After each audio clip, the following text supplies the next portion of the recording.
Bom dia, irmãs. Mais uma classe, mais uma aula da nossa Igreja Batista Regular Vida e Paz. Estamos alegres porque o Senhor é bom e tem cuidado de nós.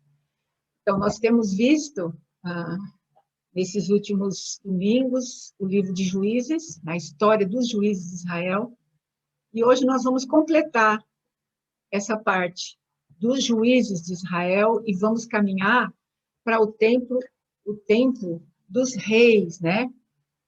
E o último juiz, como nós vimos no nosso esquema, que foi dado logo no início dessas aulas dos juízes, o último juiz é Samuel, foi Samuel. Então, nós terminamos o livro de Juízes e entramos para 1 Samuel. Então, hoje nós vamos abrir nossa Bíblia em 1 Samuel, vem Juízes, Ruth, aí já vem 1 Samuel, na sequência aqui dos livros da Bíblia.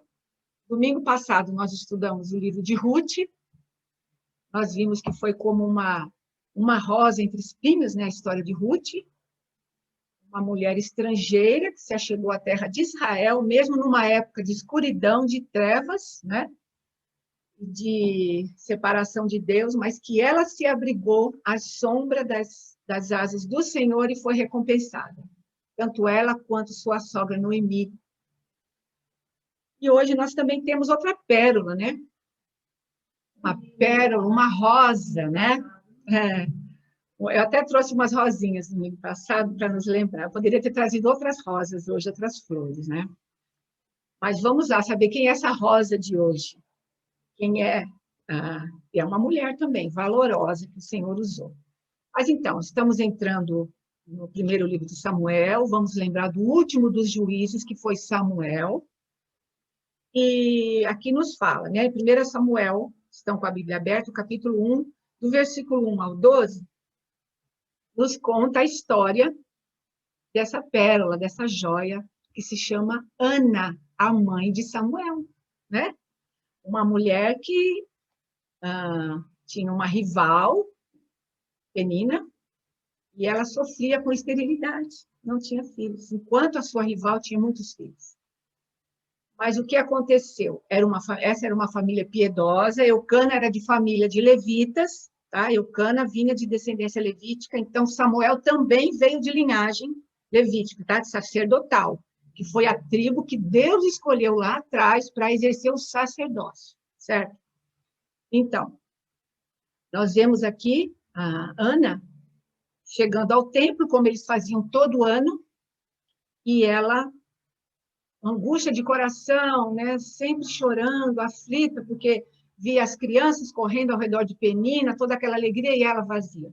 Então, ela pede ao Senhor um filho e o Senhor atende sua petição.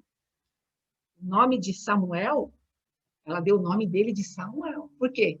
Pedido do Senhor, ou recebido do Senhor. Eu pedi e o Senhor me deu. Então, que coisa linda, né? Toda vez que falava Samuel, ela se lembrava, olha, eu pedi do Senhor e o Senhor atendeu. Que alegria, né? Então, Samuel nasce, resposta de oração, e nós vemos aqui no capítulo 2, versículo 11, 2, versículo 11, capítulo 2 de Samuel, versículo 11. Então, Eucana foi a Ramá, a sua casa, porém o menino ficou servindo ao Senhor perante o sacerdote Eli.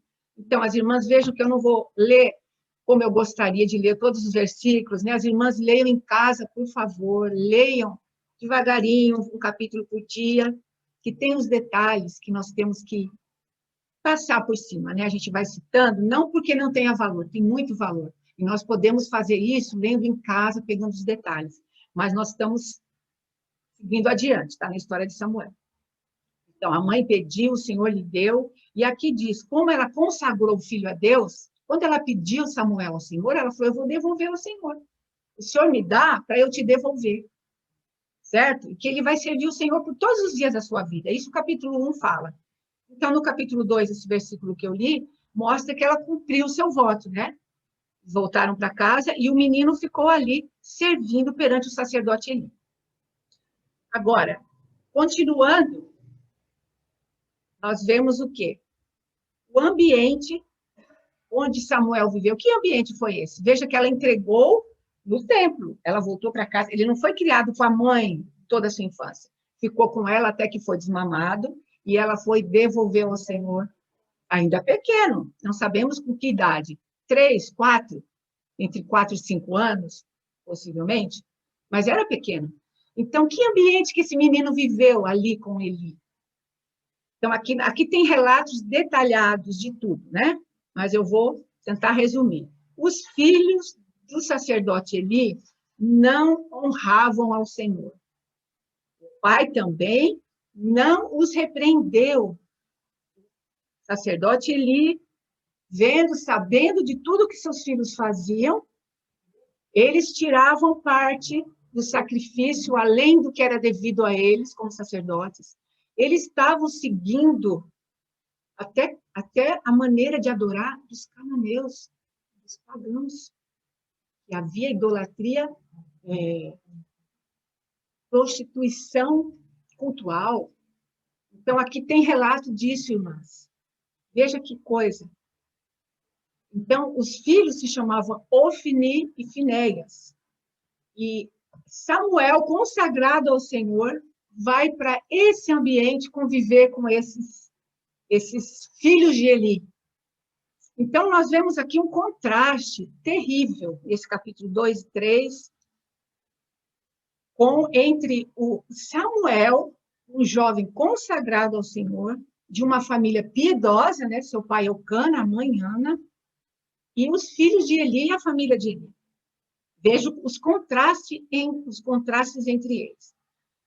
Esses filhos de Eli não conheciam ao Senhor. De fato, esses jovens, eles eram chamados como filhos de Belial, a Bíblia fala. Eram filhos de Belial. Eles não eram convertidos ao Senhor, não tinha temor de Deus nos seus corações. Eles desprezavam a oferta do Senhor. Quando o sacrifício era oferecido, havia uma parte que era dos sacerdotes. Eles queriam pegar além daquela parte. Então, eles estavam desprezando a oferta do Senhor. Isso é muito grave aos olhos de Deus. Mas nós vemos Samuel, não. Samuel, ele era totalmente dedicado a Deus pela mãe. E cada ano, a mãe de Samuel ia até o templo, né? No tempo de oferecer o sacrifício, e ela levava uma nova túnica que fazia para ele, de linho fino, como era exigido para os sacerdotes. Né? A roupa deles era diferente, era uma roupa especial. Cada ano ela ia e confirmava diante de Deus o seu voto, a consagração do seu filho a Deus. Mas veja o ambiente que esse menino vivia ali, ao lado dos filhos de Eli. E Samuel cresceu, apesar desse contexto, cresceu e se tornou um profeta do Senhor, um homem fiel ao Senhor. Samuel crescia e o Senhor abençoava, o Senhor, ele usou Samuel, né, como um profeta. Veja o versículo finalzinho do capítulo 3, 19. Tem vários detalhes mais para frente a respeito da arca, onde eu vou talvez demorar um pouquinho mais, certo? Então, agora, no início, nós podemos ver esse contraste, como Deus levou Samuel para um lugar ainda com idolatria e manifestação de costumes pagãos, mas Samuel estava ali. Veja no versículo 19 do capítulo 3. O que diz? Crescia Samuel e o Senhor era com ele, e nenhuma de todas as suas palavras deixou cair em terra. E todo Israel, desde Dan até Berseba, ou seja, de norte a sul, conheceu que Samuel estava confirmado por profeta do Senhor. E continuou o Senhor a aparecer em Siló, onde estava a arca e o tabernáculo ali. Porquanto o Senhor se manifestava a Samuel em Siló pela palavra do Senhor. Então, aqui ainda, nós vemos no capítulo 3, eu já fui para o final do 3, mas o 3 também nos fala da chamada de Samuel, que é um acontecimento muito conhecido, né? Samuel servia já no templo como sacerdote, abrindo as portas, fechando. Estava um auxiliar do sacerdote Eli. E ele ouviu a voz do Senhor, né? O Senhor chamando Samuel, Samuel, dos versículos 11 ao 14. O Senhor disse, chamando Samuel, né? E Samuel pensava que era Eli. Pois não, sim, senhor Eli, o que o senhor quer? Não, não te chamei, vai deitar. De novo, por 3 vezes, até que Eli falou, Samuel, próxima vez você diga, fala, Senhor, que o teu servo ouve. E o Senhor dá um recado para Samuel em relação a Eli e seus filhos, a maldade que eles estavam fazendo. Veja, eu separei esses versículos 11 a 14, do capítulo 3, quando Deus fala com Samuel. Veja o que o Senhor diz para Samuel. Lembre-se que Samuel é ainda muito jovem, basicamente uma criança, lidando com um sacerdote já de idade, com filhos já bem adultos. Versículo 11 ao 14. E disse o Senhor a Samuel, logo depois que Samuel diz, fala, Senhor, que o teu servo ouve. Disse o Senhor a Samuel, eis que vou fazer uma coisa em Israel, a qual todo o que ouvir lhe tinirão ambos os ouvidos. Naquele mesmo dia suscitarei contra Eli tudo quanto tenho falado contra a sua casa. Começarei e acabarei, porque eu já lhe fiz saber que julgarei a sua casa para sempre, pela iniquidade que ele bem conhecia, porque fazendo-se os seus filhos execráveis, não os repreendeu. Portanto, jurei à casa de Eli, que nunca jamais será expiada a sua iniquidade, nem com sacrifício, nem com oferta de alimentos.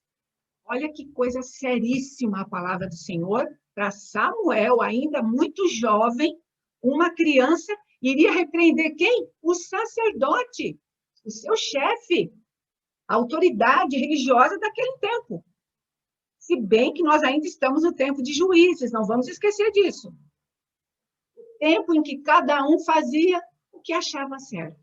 Então, podemos até, assim, concluir que Eli era como que uma figura decorativa, né?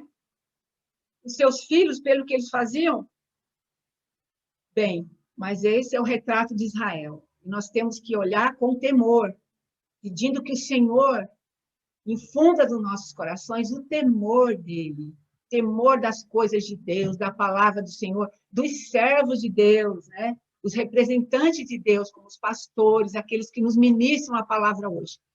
Então, vamos prosseguindo, irmãs, porque tem vários detalhes ainda da história de Samuel, o último juiz de Israel. Agora nós entramos para o capítulo 4, e, na verdade, agora é uma sessão grande que vai do capítulo 4 até o capítulo 12, que é praticamente o ministério todo de Samuel, né? Até o começo da monarquia, né, de Israel, que começa com o primeiro rei de Israel. Quem lembra quem é? Quem foi? Saul. Saul foi o primeiro rei de Israel. Então, aqui o ministério de Samuel, primeiramente, contra os filisteus, em relação aos filisteus. Porque nós vimos em Juízes que havia sempre nações que combatiam contra Israel, porque Israel se afastou do Senhor, desobedeceu, e vinha sempre uma nação pagã oprimindo o povo. Então, nessa época de Samuel, quem estava oprimindo Israel? Os filisteus. Então, os israelitas, aqui no capítulo 4, conta que eles vão para a peleja contra os filisteus. Veja no versículo 1. Veio a palavra do Senhor, veio a palavra de Samuel, da parte do Senhor, claro, a todo Israel. E Israel saiu a peleja contra os filisteus. E acampou-se junto a Ebenezer, e os filisteus se acamparam junto a Afeque. Mas, prosseguindo um pouco mais adiante, eles caíram diante dos inimigos. Foram derrotados nessa batalha. E, ainda mais adiante, a arca de Deus foi levada para a batalha. Irmãs, a arca, o que continha na arca? As tábuas da aliança do acordo, né? Os mandamentos justos e fiéis de Deus para com o povo de Israel, que eles estavam quebrando completamente. Já tinham quebrado já. Desde que Josué e os anciãos que viveram com ele morreram, que nós já estudamos isso, o povo foi cada vez mais se afastando do Senhor. Então, a arca, com as tábuas, era a lembrança da presença de Deus, dos seus mandamentos que deviam ser cumpridos. Para quê? Para que o povo tivesse a vitória contra os seus inimigos e pudesse acabar de conquistar a terra. Porém, eles não estavam fazendo isso, voltaram as costas para o Senhor, então tiveram essa derrota contra os filisteus, achando que a arca fosse um talismã. Ah, vamos levar a arca. Agora nós vamos vencer. Então, eles tiveram uma primeira derrota, mas foram buscar a arca. Como que um escudo, né? Não, a arca não os poupou. Porque o Senhor estava punindo Israel. O Senhor estava castigando Israel. Permitindo para que eles vissem que ele era o Deus vivo que queria ser obedecido. Que eles cumprissem as leis do Senhor. Então, a arca foi levada para a batalha, mas não houve vitória ainda. Pior, os inimigos, irmãs, carregaram a arca de Israel com o símbolo da presença do Senhor, com a lei que o Senhor deu, levaram para a sua terra. Olha que ponto chegou. E nessa batalha em Siló, que é o lugar, né, a arca estava ali em Siló, e os filhos de Eli estavam ali, mas eles levaram a arca não, vamos dizer assim, não teve como livrá-los, porque o Senhor não queria, não é? O Senhor não os quis livrar. Então, os filhos de Eli morreram na batalha, como Deus já tinha falado por meio de Samuel, que Deus ia castigar, que Deus ia punir. Os filhos morreram, mas no mesmo dia na batalha. Os 2 sacerdotes morreram, a arca foi levada. Quando essa notícia chegou ali onde Eli estava, um homem já idoso, ele não aguentou a notícia. Teve aquele choque, caiu para trás. A esposa de um desses sacerdotes estava grávida, não sei em que mês, mas não era tão perto de ter a luz, de dar à luz. Com aquele choque, também teve um parto prematuro, e ela mesma declarou: ai, se foi a glória de Israel. Acabou com a nação de Israel. Então, veja que tristeza, né? Isso tudo, irmãs, por conta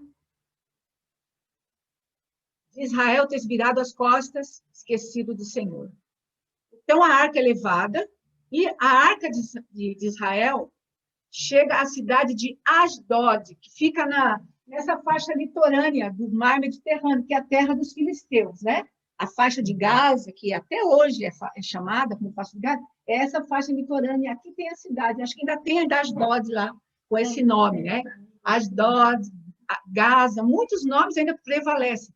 Olha, Asdod, cidade dos filisteus, a arca está lá, irmãs. A arca do Senhor, com as tábuas da lei, o acordo de Deus com Israel. Mas o que acontece? A arca foi colocada na casa do Deus deles, Dagon. Mas a arca do Senhor, a presença do Senhor, a mão do Senhor pesa. 2 vezes a estátua cai, na segunda vez a estátua amanhece o dia, quando os sacerdotes de Dagon chegam lá, os braços da estátua cortados. E Deus fere a cidade com tumores. Então, o terror do Senhor cai sobre esses homens de Asdod. Aí eles vão tirar essa arca daqui, manda para outra cidade dos filisteus. Gate. A arca sai de Asdod e vai para Gate. Acontece a mesma coisa. Tumores, terror, aflição. E eles apavorados. Aí vai para outra cidade, Ecrom, cidade dos filisteus. A arca do Senhor passeando ali, na terra dos inimigos. E Deus ainda no mesmo lugar de sempre, reinando, bondoso, fiel às suas promessas, mas permitindo esse tempo de julgamento terrível para a nação de Israel. Em Ecrom, homens feridos também. Terror. Diz, a mão de Deus castigava duramente. Nós podemos ler aqui, que nós não estamos conferindo versículo por versículo, mas eu fiz um resumo, as irmãs podem ler e devem ler, né? Com calma em casa. Que é incrível essa parte. A mão do Senhor castigava duramente os homens. Aí de Ecrom, eles se reúnem, os príncipes, e falam, o que nós vamos fazer? Temos que fazer alguma coisa. Vamos mandar essa arca de volta, né? Para o Deus de Israel, para que a gente tenha um pouco de alívio. E tem um detalhe aqui que eu amo essa passagem, é quando eles falam, como que nós vamos fazer? Eles fazem algumas ofertas de ouro, né, em símbolos das pragas que estavam acontecendo com eles, colocam em cima de carros puxado por vacas, com cria nova. Quem é de fazenda, de roça, sabe que uma vaca com bezerro novo, ela está brava, não chega perto do meu bezerro. Os filisteus falaram, será que isso é uma coincidência, todas essas pragas? Ou isso está vindo do Deus de Israel, a mão dele está pesando sobre nós? Vamos fazer uma prova, né? Vamos colocar a arca de volta com alguns presentes em ouro e vamos mandar no caminho que vai chegar na terra de Israel, o caminho de Bet-Semes, uma cidade rumo voltando para a terra de Israel. E vamos colocar a arca sob carros puxados por vacas com cria, e vamos deixar a cria aqui atrás para ver. Porque, irmãs, que vaca que vai deixar sua cria para trás, vai virar as costas e vai para frente? Humanamente falando, ou animalmente falando, né? Ou o natural, né, da criação de Deus, isso é impossível. Uma vaca, uma mãe animal, ela está lutando pelo seu bezerro, uma ursa, né, uma vaca, enfim. Mas aqui eram vacas. Pois, irmãs, as vacas foram berrando, andando rumo direto para Bet-Semes. E os bezerros lá atrás, berrando. Cadê minha mãe, né? Mas foram. Irmãs, que coisa linda. Quando eu leio essa passagem, eu fico emocionada. Deus, ele está acima de toda a criação, dos animais, das estrelas. O sol parou. Irmãs, o relógio volta atrás, porque Deus é poderoso. O nosso Deus é esse Deus. Então, eu quis citar, nem está no meu esboço, mas eu falei, eu não vou conseguir deixar de falar. Das vacas berrando para frente, os bezerros chorando lá atrás. Mas elas foram ali, irmãs, sem vacilar. Aí os filisteus pensaram, isso é um milagre. Então, assim foi que a arca voltou para a terra de Israel, e os filisteus pensaram, esse Deus é forte. Conheceram um pouco do poder do Deus de Israel nessa ocasião.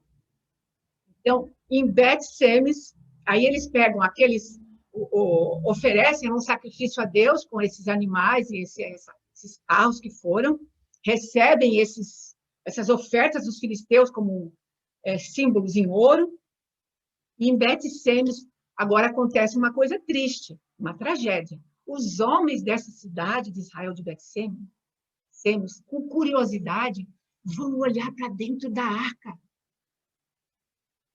São punidos por Deus, porque eles olharam para dentro da arca. Não podiam fazer isso.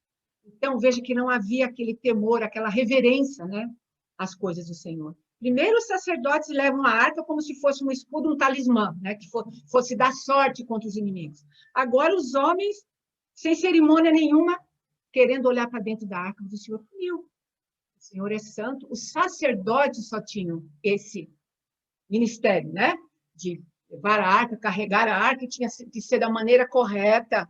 Tudo Deus deu as instruções, mas eles estavam completamente longe de seguir, né, as instruções e a orientação do Senhor.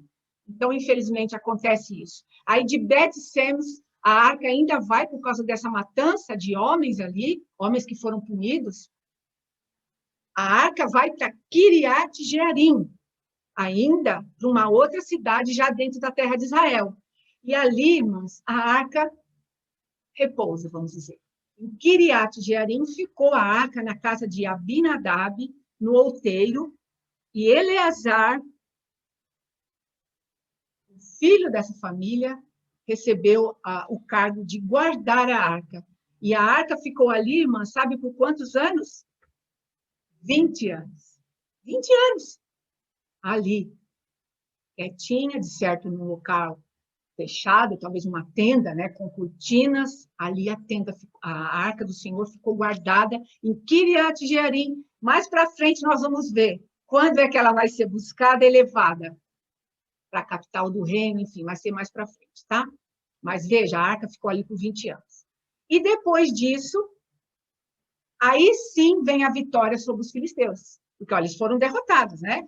Derrotados na primeira batalha e levaram a arca pensando que iam conseguir vitória. Não conseguiram, pelo contrário, a arca foi tomada, aconteceu tudo isso, mas, por fim, a arca volta e agora nós vemos finalmente a vitória contra os filisteus. Aí nós vamos ler esse trecho, capítulo 7.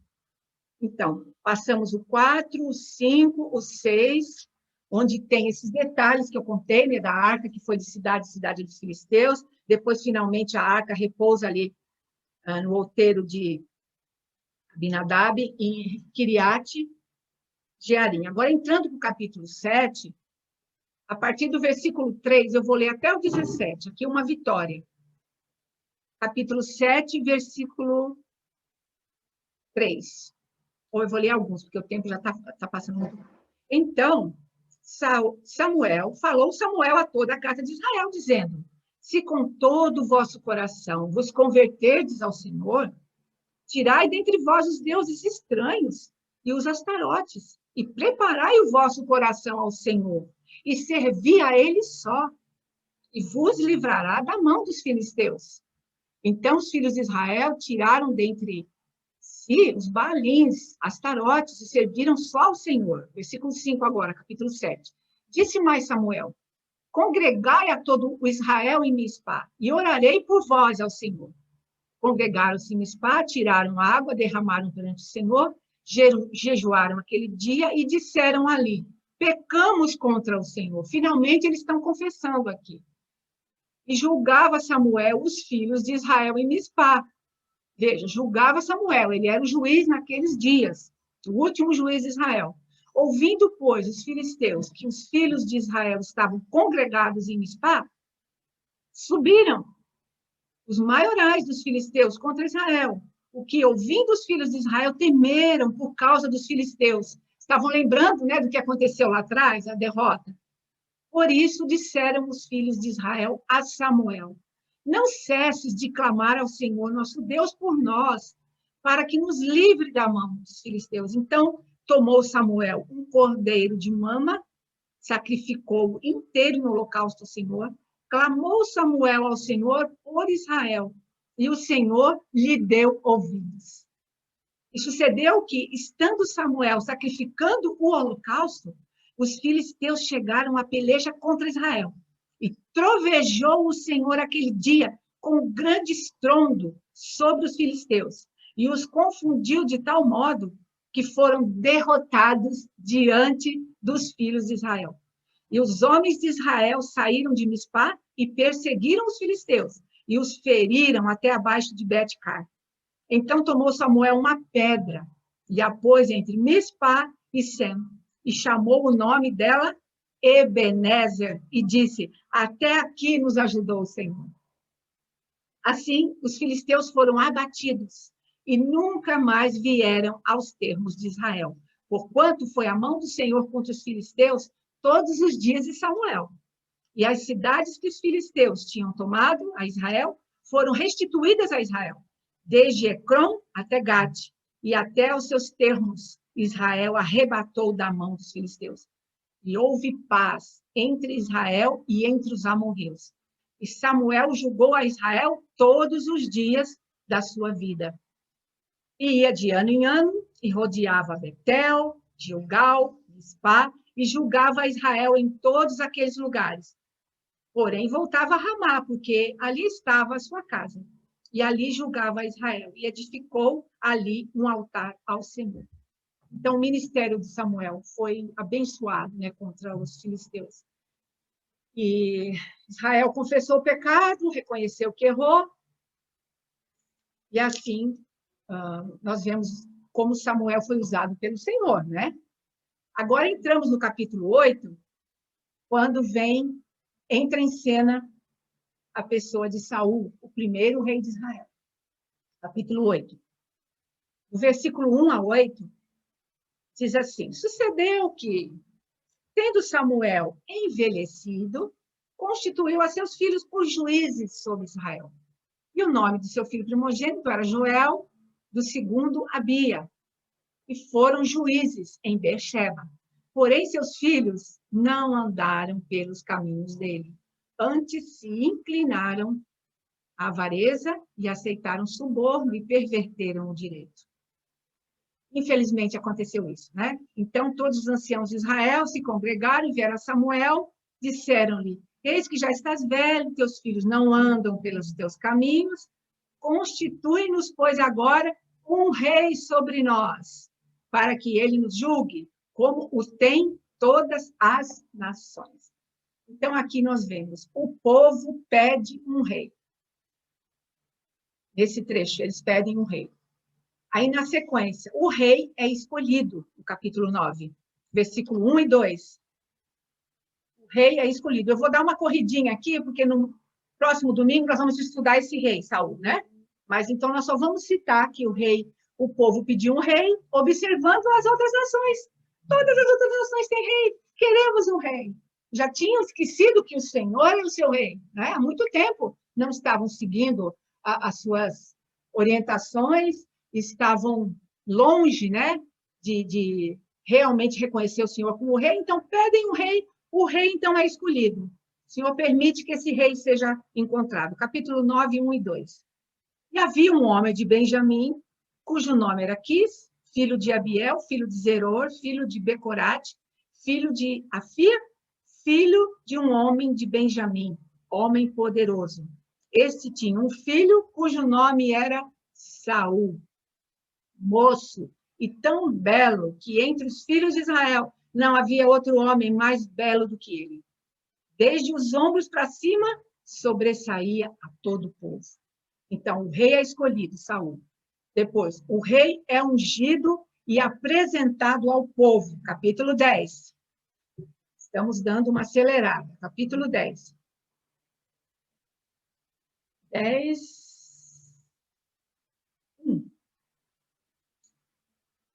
versículo 1. Então tomou Samuel, aqui tem alguns detalhes, né, sobre como Saul encontrou Samuel, como Samuel soube que era ele, né, mas como eu falei para as irmãs, nós estamos fazendo uma visão panorâmica e prosseguindo no nosso estudo. Capítulo 10. Então tomou Samuel, versículo 1. Então tomou Samuel um vaso de azeite e o derramou sobre a cabeça. Lembra-se que Samuel, além de juiz, era profeta também. Então, ele tinha esse ofício também, né?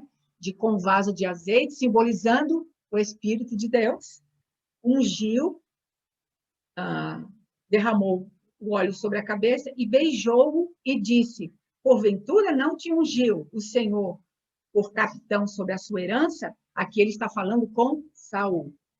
E vamos para o versículo 24 a 26 desse mesmo capítulo, do capítulo 10, ainda pensando, o rei é ungido e apresentado ao povo.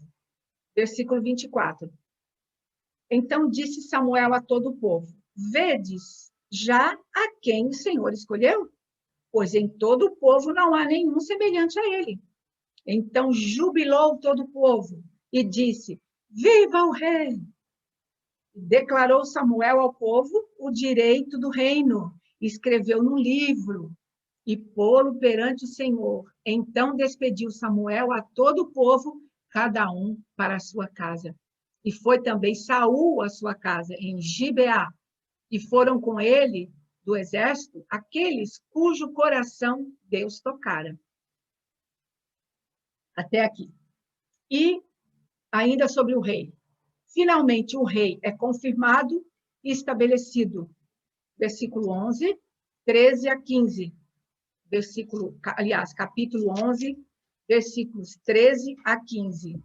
Então, aqui o reino confirmado e estabelecido. Porém, Saul disse: hoje não morrerá nenhum, pois hoje tem feito o Senhor um livramento em Israel. Aqui Saul, já como rei ungido, tem uma batalha, vence uma batalha com o povo. Alguns estavam duvidando que ele fosse realmente vencer. Então, alguns queriam que ele matasse aqueles que falaram contra, né? Ele, achando que ele não teria condições de livrar Israel. Mas aí ele fala: não, hoje ninguém vai morrer, pois o Senhor tem feito um grande livramento em Israel. E disse Samuel ao povo: vinde, vamos nós a Gilgal e renovemos ali o reino. Então, o reino foi confirmado, todo o povo partiu para Gilgal, onde proclamaram a Saul por rei perante o Senhor. e ofereceram ali ofertas pacíficas perante o Senhor em Gilgal, e Saul se alegrou muito ali com todos os homens de Israel. Então, aqui estamos caminhando para o final, e no capítulo 12, nós vemos Samuel resignando o seu cargo. Então, ele diz, agora, até aqui, né? Então, eu vou parar o meu ministério, e aqui seria muito interessante ler o capítulo todo, mas nós não vamos fazer isso, por uma questão de tempo, né? E também o nosso estudo não é análise, né, detalhada, é uma visão panorâmica, para a gente ter uma noção de todos os acontecimentos, né? Com a história de Israel. Mas aqui Samuel, ele, num sentido, ele fica triste quando o povo pede um rei. E ele fala com o Senhor. E o Senhor falou, olha, Samuel, não fica triste, não. Eles não estão rejeitando você, eles estão rejeitando a mim, né? Então, no capítulo 12, eu só queria ler o versículo 13, capítulo 12, versículo 13, já completando. Samuel, ele dá uma grande exortação ao povo, ele lembra de tudo que aconteceu, como Deus tirou-os do Egito, como eles passaram pelo deserto, os juízes que Deus usou. E ele fala, no versículo 13, capítulo 12, agora, pois, vedes aí o rei que elegestes e que pedistes. Eis que o Senhor tem posto sobre vós um rei. Se temerdes ao Senhor e o servirdes, né, ouvirdes a sua voz, aí ele prossegue numa exortação à obediência e à fidelidade ao Senhor. Porque não era só ter um rei e agora o rei vai tomar conta da gente, o rei vai lutar por nós, né? E tudo vai ficar bem. Não, não era bem assim. O povo teria que também confiar ao Senhor, e esse rei teria que ser um rei segundo o coração de Deus, que ouvisse as orientações do Senhor. O Senhor iria continuar usando profetas. Os profetas eram como os conselheiros dos reis. Quando os reis ouviam os profetas e ouviam a palavra do Senhor, o que acontecia? Vitórias, né? Progresso. O Senhor ia dilatando os termos, porque a terra ainda estava pela frente para ser conquistada. Havia lugares para eles botar a planta do pé e conquistar. Mas então, até aqui a vida de Samuel. Espero que eu não corri demais e que não ficou alguma coisa no ar, né? Mas Samuel, então, foi consagrado ao Senhor, foi escolhido pelo Senhor, funcionou como profeta, juiz, e Deus usou a vida de Samuel até aqui. Então, daqui para frente, no próximo domingo, nós vamos entrar no período da monarquia de Israel. Então, já vimos quem foi o primeiro rei, né? Saul, e vamos ver como que esse rei se comportou diante do povo e o que aconteceu com Israel debaixo desse reinado, né, do primeiro rei. Então, até aqui. Algumas lições, tem muitas lições, irmãs, porque essa história é muito rica, né? Pensando nos filhos de Eli, né? Do pai que não repreendeu seus filhos, e tantas outras coisas, da arca que foi tomada e volta, tantas situações, né? A gente tem muitas lições para tirar, mas eu destaquei duas.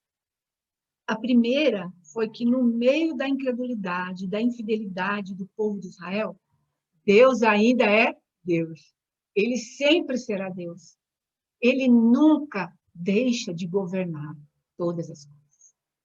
Então, Deus é Deus, ele é Deus fiel, e ele sustenta as pessoas e as famílias fiéis. Ele usa a família de Eucana, uma mãe estéril que consagra o seu filho, né, numa simplicidade. E hoje nós temos que aprender isso. Nós estamos vivendo dias fáceis? São dias melhores do que Israel passou? Não, dias piores vão vir, né? Pelo que a palavra do Senhor nos adverte. Então, nossas vidas pessoais e nossas famílias que sejam piedosas, né? Que consagremos nossos filhos ao Senhor, como fez Ana, sabendo que o Senhor vai usar em tempos difíceis. Uma coisa incrível é pensar Samuel, pequenininho, naquele ambiente que nós vimos. Ele se corrompeu? Ele esqueceu de Deus? Não. Então, há esperança para nós neste mundo mau, né? Quem ainda vai ter seu filhinho, quem ainda está solteiro, orando por uma esposa, quem está com filhos pequenos, filhos adolescentes, ai, que mundo mau. O Senhor é Deus, ele ainda é Deus, ele sempre será o Deus fiel, que tem planos, né?